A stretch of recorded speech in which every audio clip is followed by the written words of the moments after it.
Hey, what's up, guys? I just ran into a really cool car owner, a gentleman by the name of Yoshida, and he has a very unique Porsche kit car replica that he showed me very kindly. So let's take a look.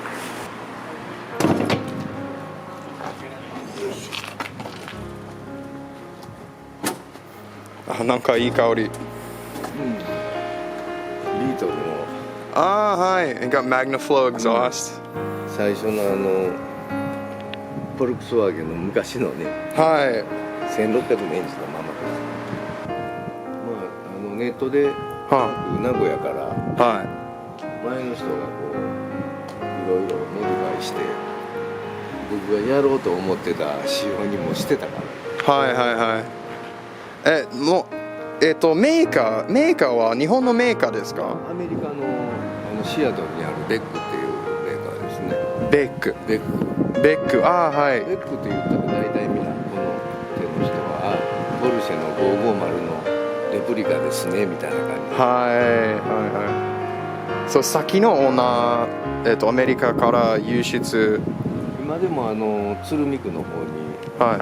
新車でこれを扱ってる方がおりますよ。吉村オートさんって言って。吉村オート。新車で、今でも年間4、5台入れてはりますから。はい。大体新車でもいまだに買える車ですから。ベック車のやつが。おしゃれですね。なんかいろんなパーツが純正のポーシュの。ほとんどこれ純正のこれ元々の550のパーツがついてますから。この辺はちょっとレプリカでマネをしてね。はいはいはい。渋。極力近づけるように作っとるみたいな感じですよね。これはもう5年ぐらいですかね。なぜこういうキットカーの希望がありましたか？いやもう昔からもう高校の16歳の時から近くに店があってこれ売ってる。その時から欲しいなと思ってたんですけど。よくあるね。よくあるね。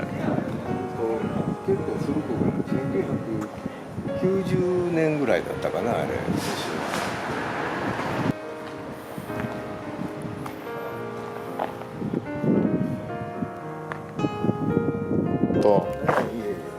なんとなくね、いつかわからないけど、日本の免許できたら、